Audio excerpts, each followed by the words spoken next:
ఐదో తరగతి చదువుతున్న బాలికను అదే పాఠశాలకు చెందిన కోఆప్షన్ మెంబర్ వేధించిన ఘటన కోనసీమ జిల్లా రావులపాలెంలోని కొత్త కాలనీలో ప్రభుత్వ పాఠశాలలో చోటు చేసుకుంది.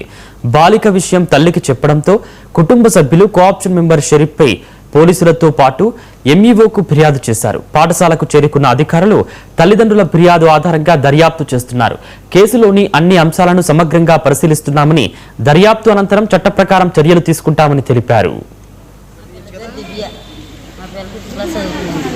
సరిపడిన అబ్బాయి రోజు వస్తాడంటండి. రోజు వచ్చి స్కూల్ చెక్ చేస్తాడంట. షూ వేసుకుంటున్నారని అడుగుతున్నాడంట. అడిగి శనివారం రోజున మా పిల్లల్ని అందరినీ కేకేసి మా పిల్లలు ఉండమని షూ ఎందుకు వేసుకురాలేదు నువ్వు అనేసి అడుగుగిల్లాడంటే. అడుగుగిలితే మా పిల్లలేమో ఇలాగా చెయ్యొద్దండి అంకులు, మీరు ఎప్పుడు ఎలాగేస్తున్నారు అనేసి అన్నదండి.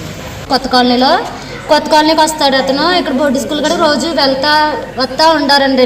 10 మంది పిల్లల్ని పిలిచాడంటండి అతను. 10 మంది పిల్లల్లో 9 మంది పిల్లల్ని పంపించేశాడంట. పంపించేసి ఒక పాపనే ఉంచారంటండి. ఒక పాపను ఉంచితే అంకులు నన్ను ఎందుకు ఆపారని ఈ పాప అడిగిందంటండి. అడగగానే నువ్వు షూ ఎందుకు వేసుకోలేదు అనేసి అడిగాడంటండి. అడిగితే నాకు షూ ఇంటికాడ వదిలేసాను అంకులు, ఈరోజు శనివారం కదని పాప చెప్పిందంటండి. చెప్పగానే నువ్వు అనేసి ఇలా బుగ్గలై పట్టుకొని టచ్ చేసి బెడ్ టచ్లే చేస్తున్నాడంటండి. అంకులు నువ్వు ఇలా టచ్ చేస్తే అత్తమాటలు మా అమ్మని తీసుకొస్తే మా అమ్మతో చెప్తానని అమ్మాయి అందంటండి. అనగానే ఇది ఏం చేశానని టచ్ చేశానని చెప్తావనేసి ఇతను అన్నాడంటండి. బెడ్ టచ్లు చేస్తున్నావు కదా, అయ్యే చెప్తాను మా అమ్మతో అనేసి అనగానే సరే అయితే చెప్పు నేనేం చేశాను నేను చెప్తాను అనేసి అతను అన్నాడంటండి.